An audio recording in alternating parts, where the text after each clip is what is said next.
Oh, gosh. To be so fully committed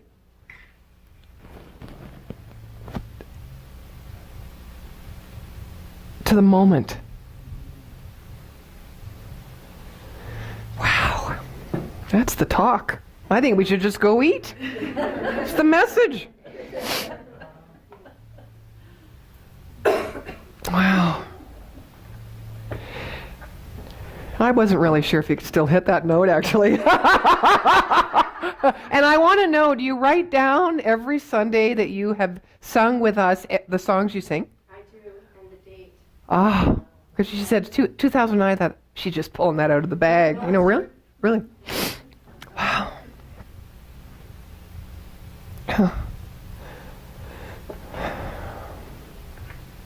Yep, you're a hard act to follow.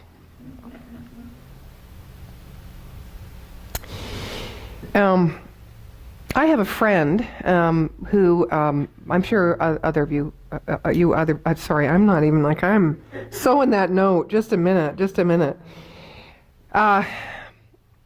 Who is not surviving fourth stage cancer, but thriving in this experience of life. There's a story recently shared with me by this person who had traveled down to Mexico to do a week of detox and all this stuff. Prior to her going down, an old friend happened to call her up. She hadn't seen or heard from for 30 years or so. And he said, I'm going to come over. I have something I want to give you. Like out of nowhere. So he shows up at the door, and he's got this little tiny pouch. And he gives it to her and says, just keep this with you. And she hadn't talked to him for all these years. Just showed up at the door. She wanted to invite him in, wanted to have a conversation. She said, no, I just came to bring you this. And he left. Well, she went to Mexico, and in the bag happened to be a stone and 3 little angels. And throughout the treatments, she kept that in her hand. At one point on the last day, she decided to take the angels and the rock or stone out of the bag. Wouldn't you know, 2 of the angels fell down in the side of the reclining chair apparatus. They tried everything to get them out. They couldn't do it. She was devastated. It had so much meaning for her. She left behind 2 of her angels, 2 of the 3 angels. Was that a sign? You know, how we can get. A week or so later, when she was home, she has a little, what do you call that, vanity in the closet where she does all her stuff and her jewelry and everything. She put the stone and the 1 angel on the vanity. She went downstairs to the office, and there was the angel. Wait a minute. Have I lost my mind? Hopefully, yes. That's a good thing. Went back upstairs. There was an angel on the stone. Went back downstairs. There was an angel on the desk. Went back upstairs. There were 2 angels on the stone. Had someone else go back downstairs, and there was 1 angel on the desk.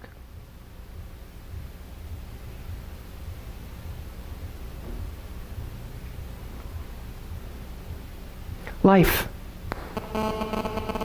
So much greater than we can ever imagine. The support, the energy, the connection, the love, always there. I found that when she told me that, we both just sat there in the restaurant and cried. I mean, it's, why does that happen? You start to feel in your heart when your mind can no longer hold information or an idea or a belief. When you break open and break out of your mind, it's just like you immediately step into the wealth of the divine energy and the divine flow. For us each, we all have experiences that could mirror what I just shared with you. Sometimes we think about those experiences. A lot of times, however, we are focused on the details in our outer life, and we know the difference. We absolutely know how we can transition and transform how we feel when we move from focusing on the outer to focusing and experiencing and resting in the inner. We know how we can transform the feeling. We haven't quite caught up yet with knowing that however we are inside, and whatever we create, and however we connect, and however we build the vibration of love and life inside of us, is exactly replicated on the outside. In other words, we haven't quite caught up, quite believe that as within, so without. We can say, yeah, I get it. But the suffering comes in forgetting about it. Of course, there are times when we look at the outside and go, if that's what's inside, oh. And then we leave our heaven. You know, the world is round, and yet we constantly take sides. You know, the world is round. This sacred symbol of the circle is everywhere present throughout the cosmos, and yet we take sides, as if there was good and bad, us and them, the good part of me, the bad part of me, the part that's lovable, the part that's not, the part that's intelligent, the part that doesn't know. And we, you know, one day in Double Dutch, the two ropes, watching, when can I enter, when they are at the absolute right and perfect point where I'm not going to get tripped up. When can I enter? If you tried that now, do you know how many times you'd have to try before you didn't fall flat on your face? And yet, at one time we did it, and at one time we've remembered, and at one time we've created, and we knew we created that perfect place of neutrality, that oneness in our mind and in our experience of being right and perfect, in the right and perfect place at the right and perfect time, accepting where we were, who we are, or who we were in that moment. We have created it. We know what the experience is like. Commonality. I'm speaking about Illumined Commonality. And you know, I started to write about it earlier in the week, and I thought I had written Illumined Community. And interestingly enough, when I finally read my title, I went, oh, well, I can't talk about this then. Community, commonality. A little bit different, but yet not. Commonality. The common. It could be the things we have in common. It could be what we are in common inherently in our spiritual nature. It also could be the commonness of us. Ooh. I'm not sure we want to go there, especially when we are here to remember the divine that lives within. Interesting, we're in a round world and we take sides. Have you ever had a real common experience? You probably would call it other things at times. Do you believe that everyone has those similar common experiences? Yeah. Because you've talked to people about it, and you felt like you belonged and you felt connected in those common experiences. Just as you have felt illumined, where the light has shined upon those exchanges where you are experiencing the divine. We do that here. We have direct experience of the sacred truth within us in sacred spiritual community. I assume that is why you are attracted. I am attracted to that. To remember that together. Because there is no private good, there is no private suffrage. What one remembers and thinks will affect another. Maybe not consciously. But since everything is one thing, and everything is energy, scientifically, therefore, that is the truth. I'm taking Spanish right now. I'm having a real challenge because I'm looking at the part of my brain that's pretty dysfunctional.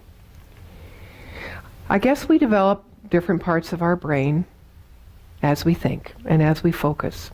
We exercise, like muscles, the brain in different realms or quadrants of the brain.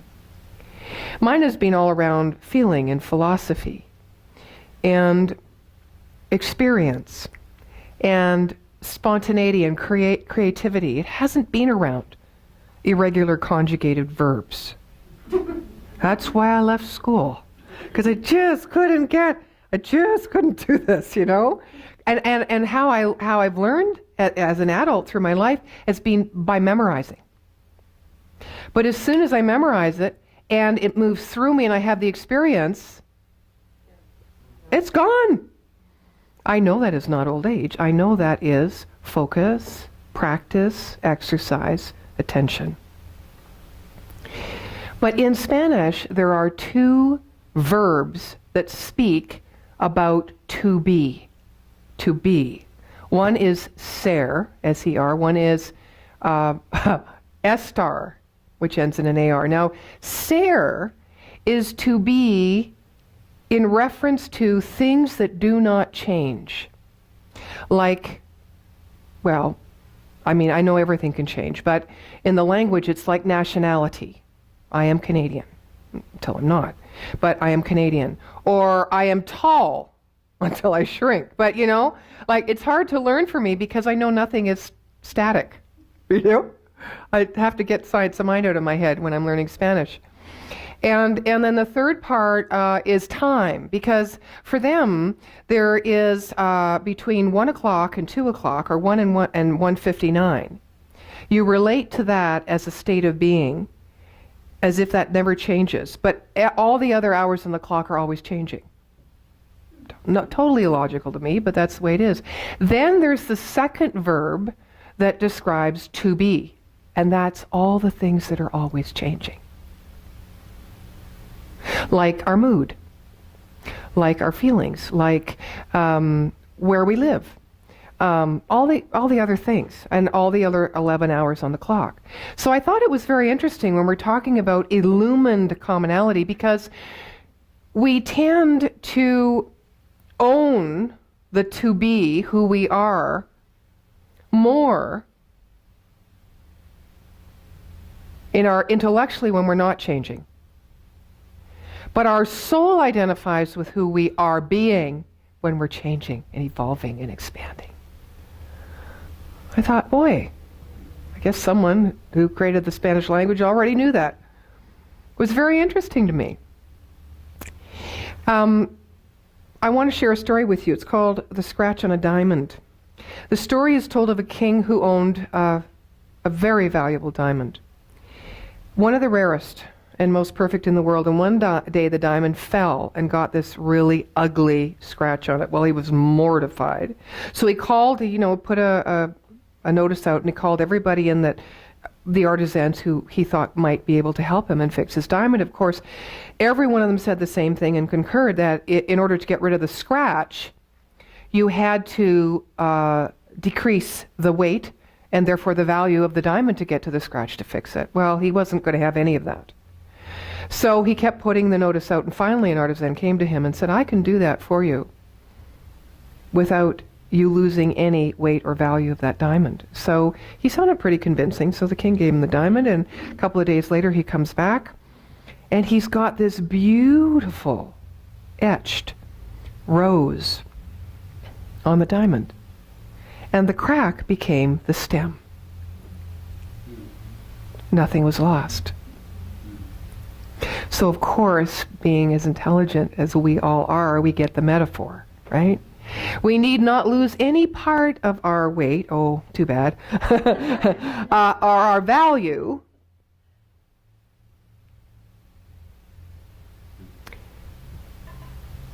Because the stem is what we create when we are attached to the root of the truth of who we are, which is love. As we return to love, that place in which we are all unified, the place where our commonality exists, no matter how it is expressed, the root of our spiritual wholeness within ourself, there will always be the etched blossom, the fruit, the beauty that can be seen.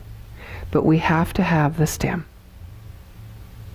And it is only in the place where the stem or the crack or the marred surface exists that illumination can be known.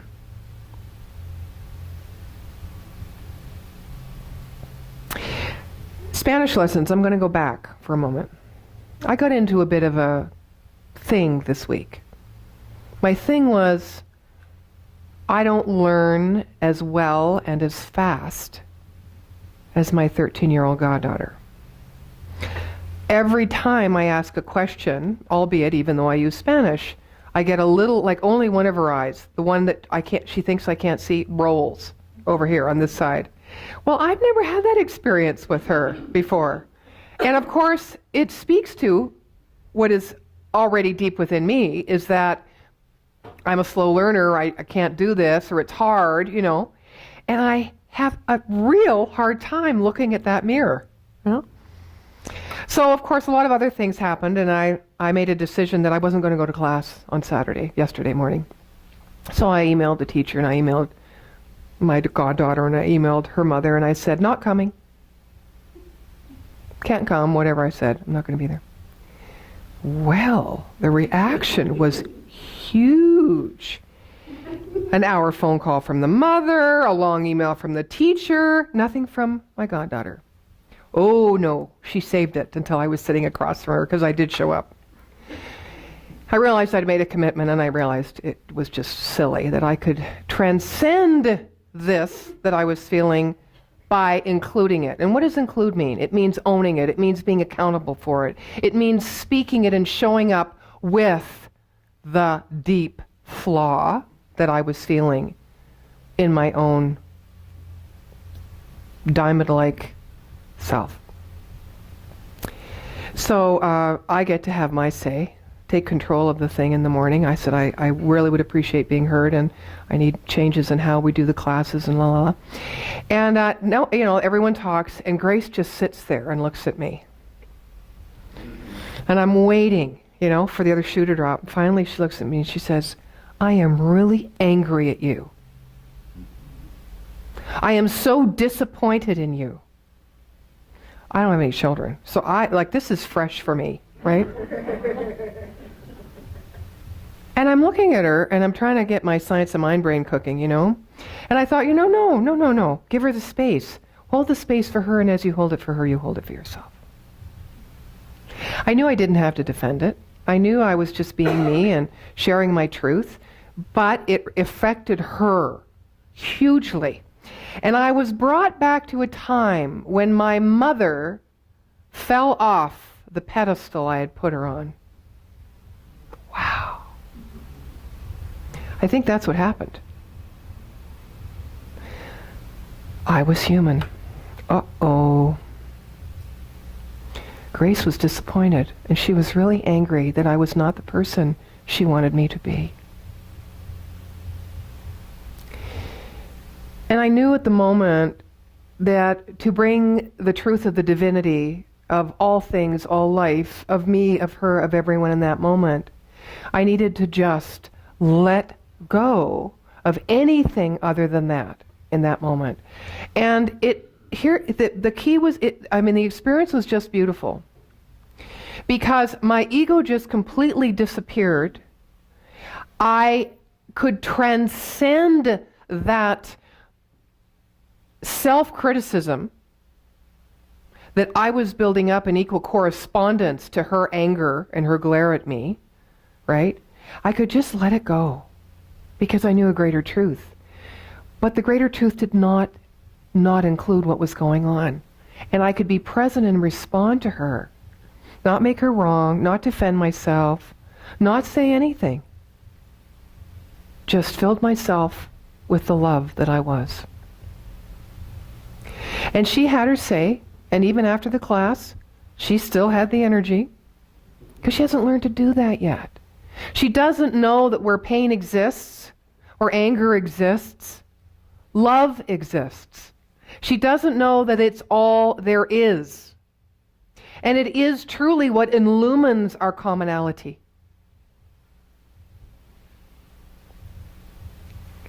There's a story about, it's called Why Are You Shouting? And even though she was not shouting at me, I could feel the energy of all times past and different people and my father, you know how that all comes up, right? I could feel the vibration, and I made it a lot bigger than it was, right? She wasn't shouting, but the story goes, a group of disciples and their sage come to a river. And there's a bunch of people there, family, arguing and shouting vehemently at each other.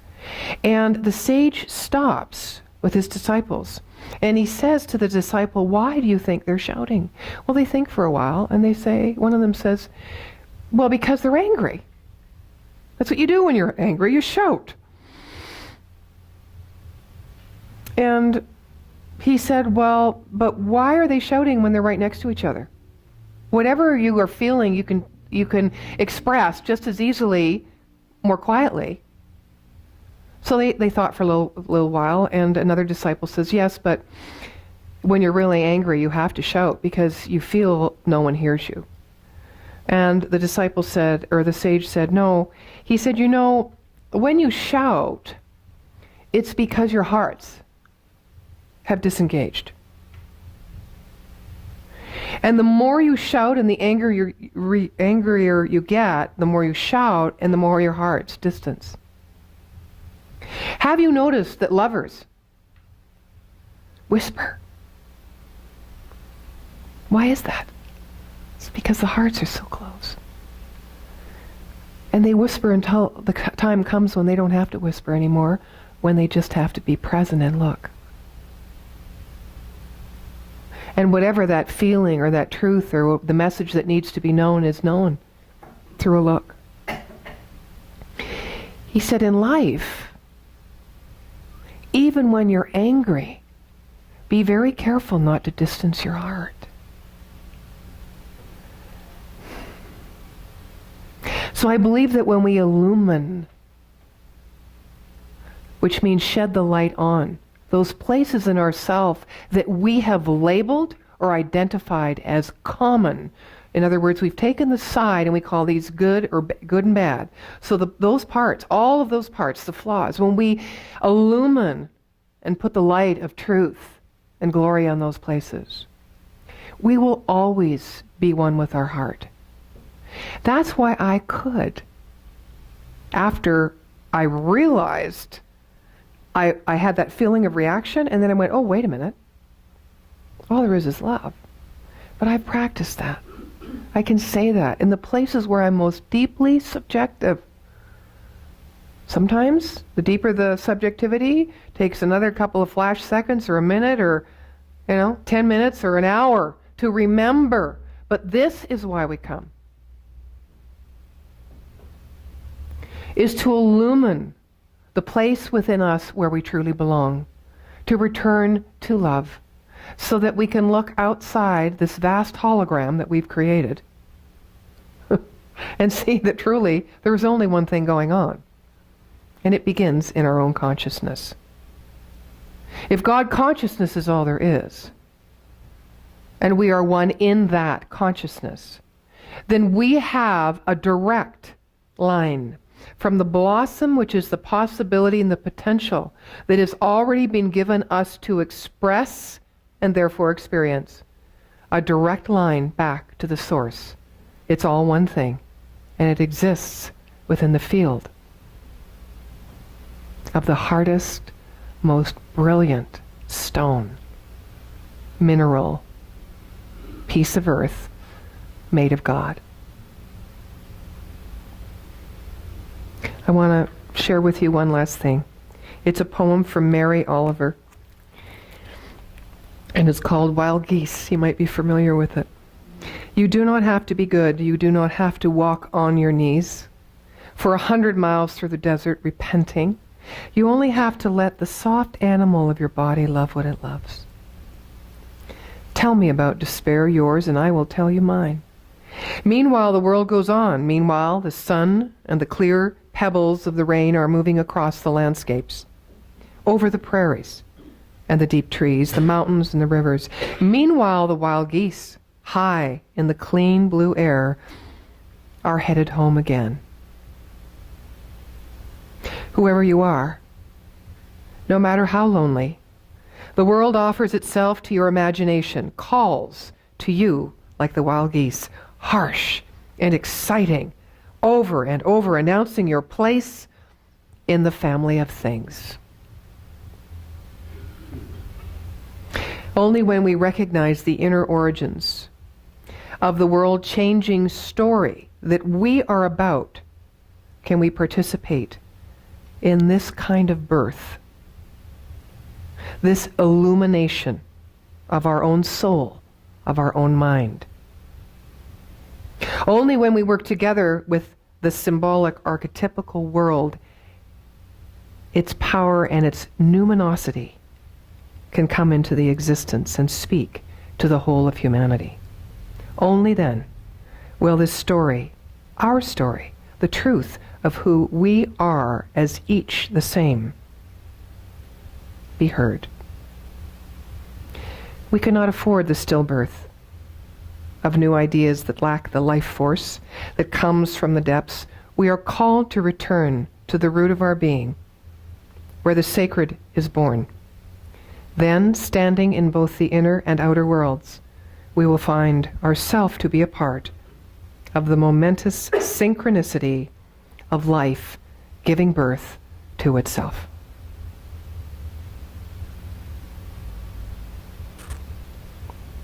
I know that that speaks to me. I can feel it. And I know it speaks to you because I know in this moment you recognize it is the truth of who you are. And so it is. Thank you. Judy?